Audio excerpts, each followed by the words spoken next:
ನಮಸ್ಕಾರ, good morning. ನಾನು ಹರೀಶ್ ನಾಗರಾಜು. ಇದೀಗ ಬರ್ತಾ ಇದೆ ಒಂದು ಬ್ರೇಕಿಂಗ್ ನ್ಯೂಸ್.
ನಮ್ಮೆಲ್ಲರಿಗೂ ಗೊತ್ತಿರೋ ಹಾಗೆ ಇತ್ತೀಚೆಗೆ ಆದಂತಹ ಆಪರೇಷನ್ ಆಡಿಯೋ ಪ್ರಕರಣಕ್ಕೆ ಸಂಬಂಧಪಟ್ಟ ಹಾಗೆ ಯಡಿಯೂರಪ್ಪನವರಿಗೆ ಬಿಗ್ ರಿಲೀಫ್ ಸಿಗದಂಗೆ ಕಾಣಿಸ್ತಾ ಇದೆ.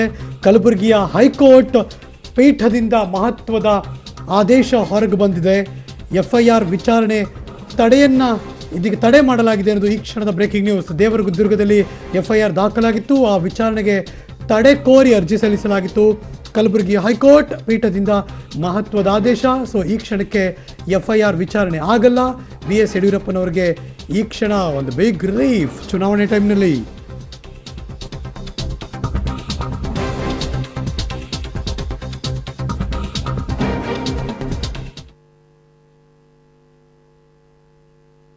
ಎಸ್, ಇತ್ತೀಚೆಗೆ ಸದನದಲ್ಲಿ ದೊಡ್ಡ ಮಟ್ಟದ ಕೋಲಾಹಲ ಎಬ್ಬಿಸಿದಂತಹ ಅಥವಾ ಇಡೀ ಬಜೆಟ್ ಅಧಿವೇಶನದ ಸಂದರ್ಭದಲ್ಲಿ 7 ದಿನಗಳನ್ನು ತಿಂದುಕೊಂಡಂತಹ ಒಂದು ಪ್ರಕರಣ ಇದ್ದರೆ ಅದು ಮಾನ್ಯ ಮುಖ್ಯಮಂತ್ರಿ ರಿಲೀಸ್ ಮಾಡಿದಂತಹ ಆಡಿಯೋ ಪ್ರಕರಣ. ಅದು ಆಪರೇಷನ್ ಕಮಲಕ್ಕೆ ಸಂಬಂಧಪಟ್ಟ ಹಾಗೆ. ಇದಕ್ಕೆ ದೇವದುರ್ಗದಲ್ಲೂ ಕೂಡ MLA ಅವರ ಪುತ್ರ ದಾಖಲು ಮಾಡಿದ್ರು ಕಂಪ್ಲೇಂಟ್. ಸೊ ದೇವದುರ್ಗದ ಪೊಲೀಸ್ ಠಾಣೆಯಲ್ಲಿ ಕಂಪ್ಲೇಂಟ್ ದಾಖಲಾಗಿತ್ತು, FIR ಆಗಿತ್ತು. FIR ವಿಚಾರಣೆ ಕೋರಿ ಅರ್ಜಿ ಸಲ್ಲಿಸಲಾಗಿತ್ತು. ಸೊ ಈ ಕೆಲವೇ ಹೊತ್ತಿನ ಮುಂಚೆ ಕಲಬುರಗಿಯ ಹೈಕೋರ್ಟ್ನ ಪೀಠದಿಂದ ಮಹತ್ವದ ಆದೇಶ ಹೊರಗೆ ಬಂದಿದೆ. ದೇವದುರ್ಗದ FIR ವಿಚಾರಣೆ ತಡೆ ಬಿದ್ದಿದೆ. ಸೊ ಹಾಗಾಗಿ BS ಯಡಿಯೂರಪ್ಪನವರಿಗೆ ಒಂದು ಬಿಗ್ ರಿಲೀಫ್ ಸಿಕ್ಕಂತಾಗಿದೆ. ಮತ್ತಷ್ಟು ಮಾಹಿತಿ ನನ್ನ ಸಹೋದ್ಯೋಗಿ ಕಲಬುರಗಿಯಿಂದ ಪ್ರವೀಣ್ ರೆಡ್ಡಿ ದೂರವಾಣಿ ಸಂಪರ್ಕದಲ್ಲಿದ್ದಾರೆ. Good morning Praveen Reddy. ಇದೇನೋ ಆಗೋಗುತ್ತೆ, ಯಡಿಯೂರಪ್ಪನವರ ಮುಂದಿನ ಜೀವನದ ಬದುಕು ಭವಿಷ್ಯ ರಾಜಕೀಯವಾಗಿ ಅಂತೆಲ್ಲ ಅನ್ಕೊಳ್ಳಲಾಗಿತ್ತು. ಅದಕ್ಕೀಗ ಒಂದು ರೀತಿ ಬಿಗ್ ರಿಲೀಫ್ ಯಡಿಯೂರಪ್ಪನವರಿಗೆ ಈ ಡಿಸಿಷನ್ ಅಥವಾ ಈ ತಡೆ ಆಜ್ಞೆ. ಹೌದು ಹರೀಶ್, ನಿಜಕ್ಕೂ ಕೂಡ. ಯಾಕಂದ್ರೆ ಒಂದು ಕಡೆ ಲೋಕಸಭಾ ಚುನಾವಣೆ ಇನ್ನು ಕೆಲವೇ ದಿನಗಳಲ್ಲಿ ಬರ್ತಾ ಇದೆ. ಈ ಸಂದರ್ಭದಲ್ಲಿ SIT ಮತ್ತು ಕೋರ್ಟ್ ಇಂತಹ ಒಂದು ಆಡಿಯೋ ಪ್ರಕರಣದ ಮೂಲಕ ಯಡಿಯೂರಪ್ಪರವನ್ನು ಕಟ್ಟಾಕಲು ಸಮ್ಮಿಶ್ರ ಸರ್ಕಾರ ಒಂದು ತಂತ್ರ ರೂಪಿಸಿತ್ತು. ಇದೀಗ ಈ ಕುರಿತು ಈಗಾಗಲೇ ದೇವದುರ್ಗ ಪೊಲೀಸ್ ಠಾಣೆಯಲ್ಲಿ ಶರಣಗೌಡ ಅವರು ದೂರು ದಾಖಲಿಸಿದ್ರು ಒಂದು ಆಡಿಯೋ ಪ್ರಕರಣ ಸಂಬಂಧ. ಸೊ ಆ ಒಂದು ಪ್ರಕರಣದ ವಜಾ ಮಾಡುವಂತೆ ಹೇಳಿ ಈಗಾಗಲೇ ಒಂದು ಯಡಿಯೂರಪ್ಪ ಪರ CV ನಾಗೇಶ್ ಅವರು ಕಲಬುರಗಿ ಹೈಕೋರ್ಟ್ ಪೀಠದಲ್ಲಿ ಒಂದು ಅರ್ಜಿ ಸಲ್ಲಿಸಿದ್ರು. ಸೊ ಮೊನ್ನೆ ಇದರ ವಾದ ಪ್ರತಿವಾದವನ್ನು ಆಲಿಸಿದಂತಹ ನ್ಯಾಯಮೂರ್ತಿಗಳು ಇವತ್ತು ಪ್ರಕರಣಕ್ಕೆ ತಡೆಯಾಜ್ಞೆಯನ್ನು ಕೊಟ್ಟಿದ್ದಾರೆ. ಎಲ್ಲೋ ಒಂದ್ ಕಡೆ ಇದು BS ಯಡಿಯೂರಪ್ಪಗೆ ಒಂದು ಮೊದಲ ಜಯ ಅಂತಾನೆ ಹೇಳ್ಬೋದು. ಹರಿ ಸಾರ್ವತ್ರಿಕ ಚುನಾವಣೆ ಬರ್ತಾ ಇದೆ. ಎಲ್ಲೋ ಒಂದ್ ಕಡೆ BJPಯನ್ನ ಹಣಿಬೇಕು, ಹಾಗಾಗಿ ಸಮ್ಮಿಶ್ರ ಸರ್ಕಾರ ಮಾಡ್ತಿರೋ ಹುನ್ನಾರ ಅಂತ ಇನ್ನೊಬ್ರು ಆರೋಪ ಮಾಡ್ತಿದ್ರು. ಅದಕ್ಕೆ ಪ್ರತಿಕಾರವಾಗಿ BJP ತಾನೇ ಕೆಡ್ಡಾಗಿ ತೊಡಕೋ ಬಿತ್ತು ಅಂತಿದ್ರು. ಈಗ FIR ಆದ ಮೇಲೂ ಏನು ವಾದ ಪ್ರತಿವಾದದಲ್ಲಿ ಗಮನಿಸಬೇಕಾದ ಅಂಶ ಏನಿತ್ತು?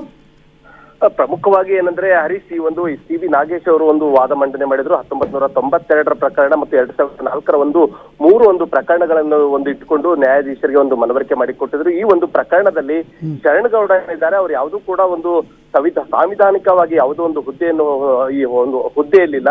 ಪ್ರಮುಖವಾಗಿ ಅವರು ರಾಜೀನಾಮೆ ಕೊಟ್ಟರೆ ಮುಂದಿನ ದಿನಗಳಲ್ಲಿ ಸಹಾಯ ಮಾಡುವುದಾಗಿ ಹೇಳಿದರು. ಸೊ ಸೆಕ್ಷನ್ 8 ಅಂದ್ರೆ ಅಪರಾಧದ ಅಂದ್ರೆ ಭ್ರಷ್ಟಾಚಾರ ಪ್ರಕರಣದ ಅಡಿಯಲ್ಲಿ ಈ ಒಂದು ಪ್ರಕರಣ ಬರೋದಿಲ್ಲ ಅನ್ನೋದು CV ನಾಗೇಶ್ ಅವರ ಒಂದು ಪ್ರಬಲವಾದಂತಹ ವಾದವಾಗಿತ್ತು. ಎಲ್ಲೋ ಒಂದು ಕಡೆ ಇದನ್ನು ಕೋರ್ಟ್ ಪರಿಗಣಿಸಿ ಇವತ್ತು ಮಧ್ಯಂತರ ತೀರ್ಪು ಅಂದ್ರೆ ಪ್ರಕರಣಕ್ಕೆ ಸ್ಟೇ ಕೊಟ್ಟಿದ್ದಾರೆ. ಇದು ಎಲ್ಲೋ ಒಂದು ಕಡೆ ಯಡಿಯೂರಪ್ಪನವ್ರಿಗೆ ಒಂದು ಜಯ ಆಗಿದೆ ಅಂತಾನೆ ಹೇಳ್ಬೋದು. ಹರಿ, ಗಾದೆ ಮಾತು, ಬೀಸೋ ದೊಣ್ಣೆಯಿಂದ ತಪ್ಪಿಸ್ಕೊಂಡ್ರೆ 100 ವರ್ಷ ಆಯುಸ್ಸು ಅಂತಾರೆ. ಈ ಕ್ಷಣಕ್ಕೆ ಅದು ತಪ್ಪಿಸ್ಕೊಂಡ್ರು, ಆದ್ರೆ ವಾಟ್ ನೆಕ್ಸ್ಟ್, ಮುಂದೇನು?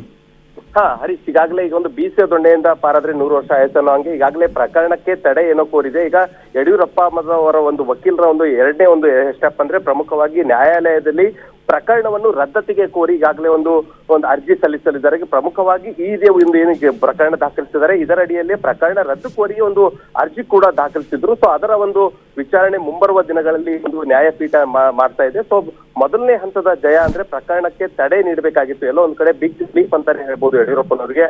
ಆ ಒಂದು ಹಂತದಲ್ಲಿ ಈಗಾಗಲೇ ಯಡಿಯೂರಪ್ಪನವರು ಜಯ ಗಳಿಸಿದ್ದಾರೆ. ಮುಂದಿನ ದಿನಗಳಲ್ಲಿ ಈ ಒಂದು ಎಂಟೈರ್ ಪ್ರಕರಣವನ್ನೇ ರದ್ದು ಮಾಡಿ ಈಗ ಕೋರ್ಟ್ಗೆ ಮಾಡ್ತಾರೆ. ಎಲ್ಲೋ ಒಂದ್ ಕಡೆ ಆ ಒಂದು ಪ್ರಕರಣ ಆ ಒಂದು ಏನಾದ್ರೂ ರದ್ದಾಗಿದ್ರೆ ಯಡಿಯೂರಪ್ಪ ಅವರು ಈ ಒಂದು ಪ್ರಕರಣದಲ್ಲಿ ನಿಜಕ್ಕೂ ಕೂಡ ಜಯನೇ ಸಿಕ್ಕಂತೆ ಆಗುತ್ತೆ. ಹರೀಶ್, ಅವರೊಬ್ಬರೇ ಅಲ್ವಲ್ಲ, ಬಿಜೆಪಿ ಶಾಸಕರು ಶಿವನಗೌಡ ಆಗ್ಲಿ ಪ್ರೀತಮ್ ಗೌಡ ಆಗ್ಲಿ ಇನ್ನು 4 ವಿರುದ್ಧ ತಾನೇ FIR ಆಗಿದ್ದು, ಬೇರೆಯವ್ರದೆಲ್ಲ ಹರೀಶ್, ಇವತ್ತಿನ ಪ್ರಕರಣದಲ್ಲಿ ಒಂದು ನ್ಯಾಯಾಧೀಶರೇನು ತೀರ್ಪು ಕೊಟ್ಟಿದ್ದಾರೆ. ಒಂದು ಒಟ್ಟಾರೆ ಪ್ರಕರಣದ ಸುತ್ತ ಅಂದ್ರೆ ಪ್ರಮುಖ ಒಂದು ಈ ಒಂದು ಆರೋಪದಲ್ಲಿ A1 ಆರೋಪಿಯಾಗಿ ಯಡಿಯೂರಪ್ಪನವರಿದ್ರು. ಅದಾದ್ಮೇಲೆ ಶಿವನಗೌಡ ಮತ್ತೆ ಪ್ರೀತಮ್ ಗೌಡ ಕೂಡ ಸೇರಿದಂತೆ ಓರ್ವ ಪತ್ರಕರ್ತರು ಕೂಡ ಒಟ್ಟು 4 ಜನರ ಮೇಲೆ FIR ದಾಖಲಾಗಿತ್ತು. ಈ ಎಲ್ಲಾ 4 ಜನರ ಒಂದು ಪ್ರಕರಣದ ಒಂದು ತನಿಖೆಗೆ ಇವತ್ತು ಕಲಬುರಗಿಯ ನ್ಯಾಯಪೀಠ ಸ್ಟೇ ಕೊಟ್ಟಿದೆ. ಹರೀಶ್, ಒಂದ್ ಕಡೆ ಸ್ಟೇ ಕೊಟ್ಟಿದೆ, ಇನ್ನೊಂದ್ ಕಡೆ SIT ತನಿಖೆಗೆ ವಹಿಸ್ತೀವಿ ಅಂತ ರಾಜ್ಯ ಸರ್ಕಾರ ಕೂಡ ಅದ್ರ ಪಾಡ್ಗದು ನಡೆಯೋದಕ್ಕೆ ಅವರು ಕೂಡ ಸದನದಲ್ಲಿ ಹೇಳಿಕೆ ಕೊಟ್ಟರು. ಹಾಗಾಗಿ ಅದು ಪ್ಯಾರಲ್ ಆಗಿ ಅದ್ರ ಪಾಡ್ಗದು ನಡೀತಾ ಇರುತ್ತೆ.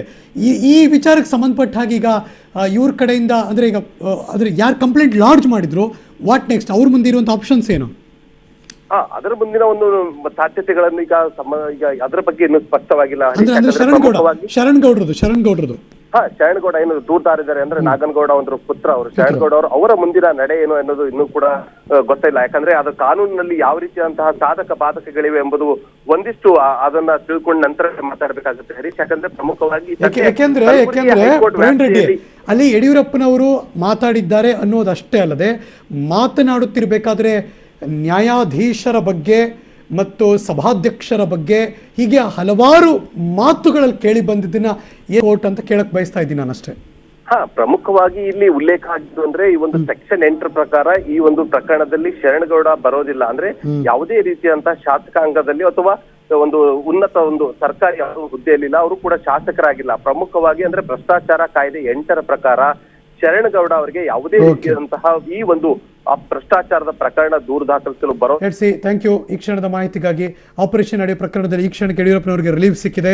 ಯಾಕೆಂದ್ರೆ ಕಲಬುರಗಿ ಹೈಕೋರ್ಟ್ ಈಗಾಗಲೇ ಅರ್ಜಿಯನ್ನು ಹಾಕೊಂಡಿದ್ರು, ಅವರು ವಜಾ ಮಾಡಬೇಕು ಅಂತ ಹಾಕೊಂಡಿದ್ರು ನಿಜ. ಆದರೆ ದೇವದುರ್ಗದ ಠಾಣೆಯಲ್ಲಿ FIR ಏನು ದಾಖಲಾಗಿತ್ತು, ಆ FIR ವಿಚಾರಣೆಗೆ ಈಗ ತಡೆ ಆದೇಶವನ್ನು ಹೊರಡಿಸಿ ಕಲಬುರಗಿ ಹೈಕೋರ್ಟ್ ಪೀಠದಿಂದ ಮಹತ್ವದ ಆದೇಶ ಹೊರಗೆ ಬಂದಿದೆ. ಹಾಗಾಗಿ BS ಯಡಿಯೂರಪ್ಪನವರಾಗಲಿ ಅಥವಾ ಅವರ ಜೊತೆ ಕೇಳಿ ಬಂದಂಥ ಹೆಸರು BJPಯ ಶಿವನಗೌಡ ನಾಯಕ್ ಆಗಲಿ, ಅದು ಇವರೆಲ್ಲರಿಗೂ ಕೂಡ ಇದೀಗ ಒಂದು ರಿಲೀಫ್ ಸಿಕ್ತಂಗೆ ಕಾಣಿಸ್ತಾ ಇದೆ.